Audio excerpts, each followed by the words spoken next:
Hey, welcome back. I got into this conversation with a buddy of mine, and we're talking about that island that has these people still pretty much living in the Stone Age, and that one uh, Christian minister went over there to convert, and he got killed. And we're thinking about that topic, and we're thinking about all these tribes in South America that are still living in the jungle that have very, very little exposure to the modern world. And then we started talking about places in Africa and places in the Middle East where there's a lot of social turmoil. Then it led us to talk about Canada with immigration and the relationships between the political parties. The conversation migrated a lot. And the reason why I'm bringing it up to you is that there's a question about leaving culture and ethnic groups alone that might be a little bit behind. I don't want any languages to disappear. I don't want any type of ceremonial rituals and dances to disappear. Like I'm First Nations. My tribe is the Namgis tribe, and I'm proud of that. Very proud of that. And I don't want any of that to disappear. But I also grew up in the modern world. I grew up in Canada. I grew up in a small logging town. Now, with that being said, I kind of had one foot in either on either side of the line, and it's afforded me in my opinion, an interesting perspective on the topic. By the time Europe got to North America, and they brought guns, the Europeans, they brought guns to North America with steel breastplate, with steel helmets, with sabers, swords, horses. There's no horses over here when they came over. A lot of people don't know that. Well, maybe everyone knows that. I don't know, but I thought it wasn't well known. Horses died out and went extinct in North America. So when the Europeans came over, they brought them back, and that's what a Mustang is. It's the mutt of the horse community, but they themselves are an incredible horse. So are mutts for dogs. They're incredible dogs. Live longer, healthier. So why do I bring this up? Why am I bringing up Europe coming over here and bringing disease and guns and all sorts of stuff? Well, here's a little fun fact. When they ran into my people, my people were still using stone. They brought modernization to this world by the way of disease and gunpowder that killed millions. And we were in the Stone Age. What if they never came over here? What if Africa and Europe and the Middle East and Asia all just kept going till the 1900s? And then they came over here to North America. My money is that North America would still be in the Stone Age.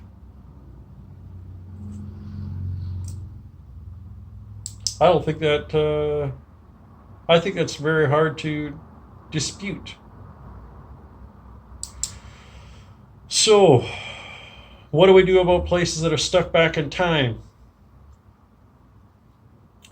There's a part of me that is very solid on this opinion that everyone needs to be caught up. That does not mean that you sacrifice your identity. We already did that in the past. It's ugly. That's ugly. To go into a place and just modernize them against their will. We did that in the past with guns and disease and armies and you name it.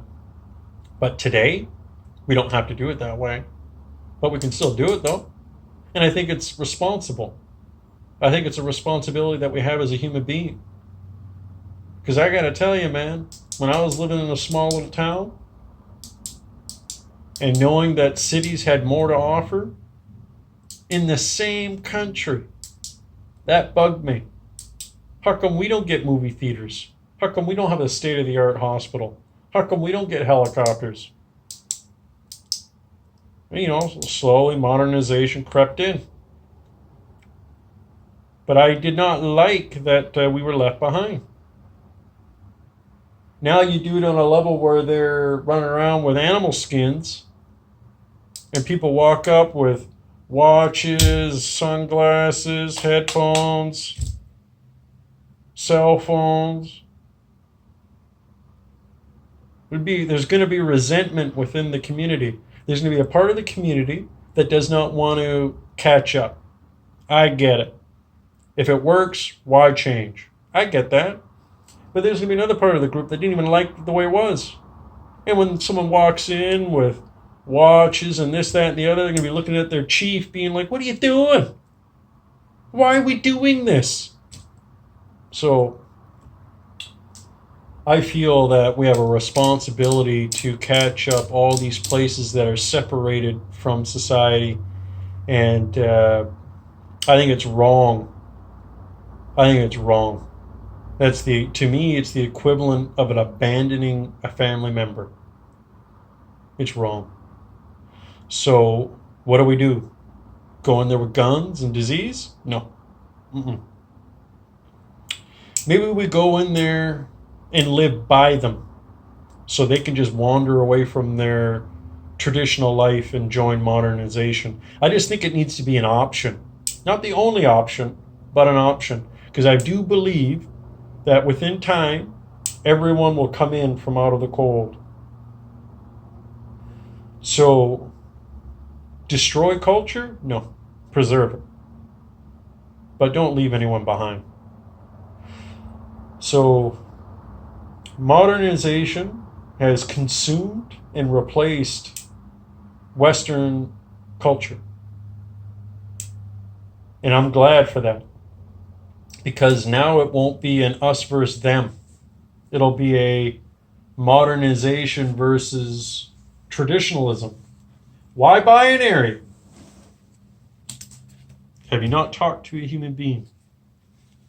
How many human beings that are uneducated think in a non-binary way? If you change the fight, you get progress. You just do. If you look at judo as a fundamental truth to this point, if I push against you and you're pushing against me, what ground is made? None. But in judo, whoa, you're stronger than me. I'm pushing with everything I got, but you are stronger than me. But we're not getting anywhere because I'm braced in really good. So this is what I'm going to do. I'm going to shift my hip. I'm going to shift my shoulder. I'm going to throw you over me onto the floor, behind me. That's shifting. You make progress when you do that.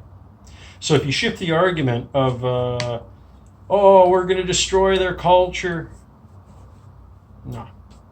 Shift the fight so all you're really fighting is authoritarianism. Because these traditionalists are hand in hand with authority. And they'll scare everyone into staying. If you make it an option, it's like water. It'll evaporate. That living traditional style will evaporate like water in the sun. So this is why I believe that it's a moral, ethical obligation that we not interfere intercept or anything like that. Just be like, hi, we're over here. We respect what you're doing. And if you have any problems, come over here and we'll help you out. And if we have any problems, we're going to come talk to you. If you just give options, that's like shifting your weight and your body position to give that hip throw in judo. It's the equivalent. So this is my latest thoughts on culture versus modernization. To me, modernization is inevitable. And it's going to be done through love. I know that sounds really hippy-dippy, but it's going to be family members that love family members that just want them to know this one little extra thing. And that little extra thing is going to make life less pressured or just improve it in some regard. And that's all we're trying to do, is just make life not easier, just improved. We don't want life easy. We're not made for it. Humanity is not made for easy living. Why is that? Well, 300 years of fighting, killing, hunting, running from prey. Now just relax. To give a good example of this would be, like, I'm talking long-term change of hundreds of thousands of years of running and hiding and hunting and killing our neighbor is the equivalent to getting right off the football field, right off the last play, you get your most jacked up football player to go change a baby's diaper. They're not, in that moment, after they just got off the field because they made one hell of a sack, tackle, whatever, I don't know football enough to make this analogy, but they're not in the mind space to do gentle work. It's too gentle. It's too gentle for the mentality that they're in. If you got someone that was on the football field and they're just right wired from what's going on, and they get off the football field and you say, hey man, punch this punching bag.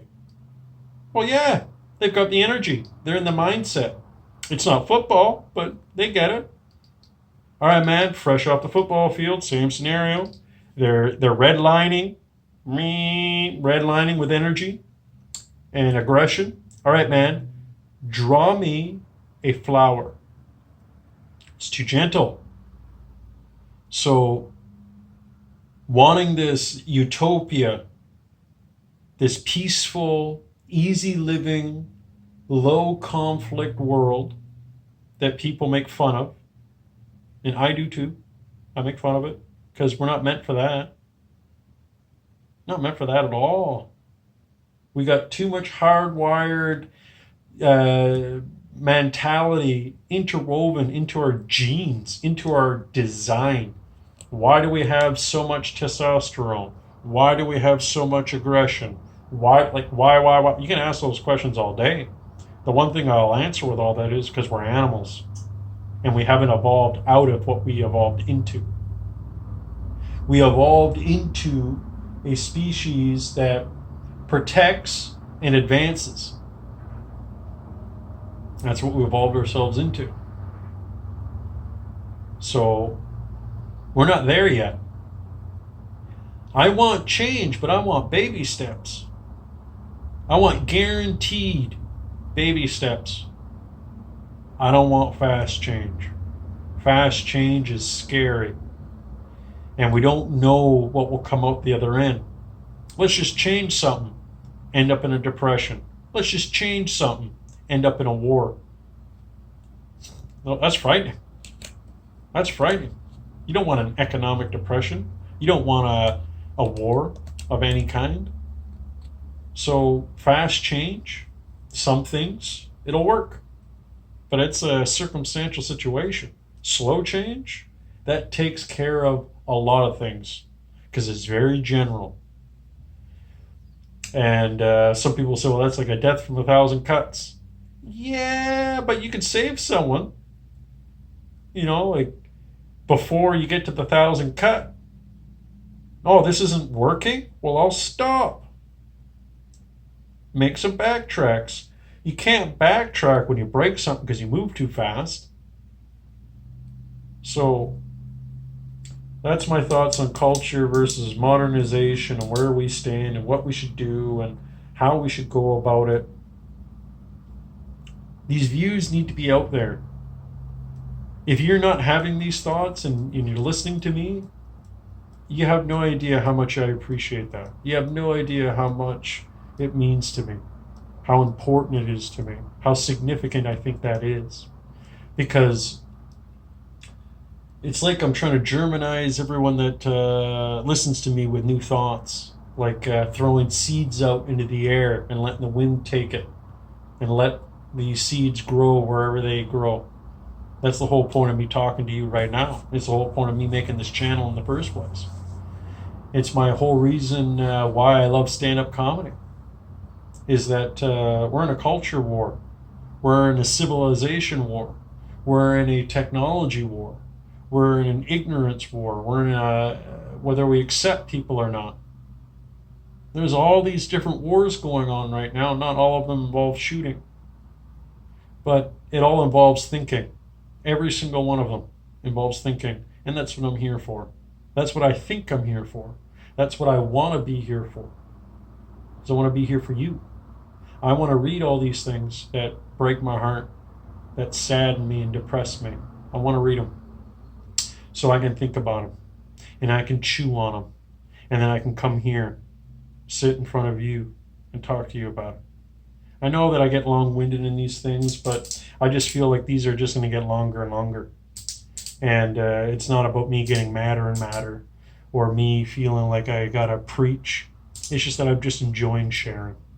And that's all this is. I'm not trying to win anything. I'm just trying to share. If I get to the point where I start opening up my mouth and people, yeah, Josh, we heard that. Yeah, Josh, we heard that. Then my job is done. I'll have to find a new purpose. That's why I sit in front of you today. So thank you. Thank you for dropping by. Thank you for listening to this. And please keep thinking, keep challenging, keep critical analysis going. Do it all. Know your neighbor. Understand them. Understand the world that we live in. And if you're too afraid to do it, well, I understand that. That's why I'm here. So thank you for dropping by. Have a good one.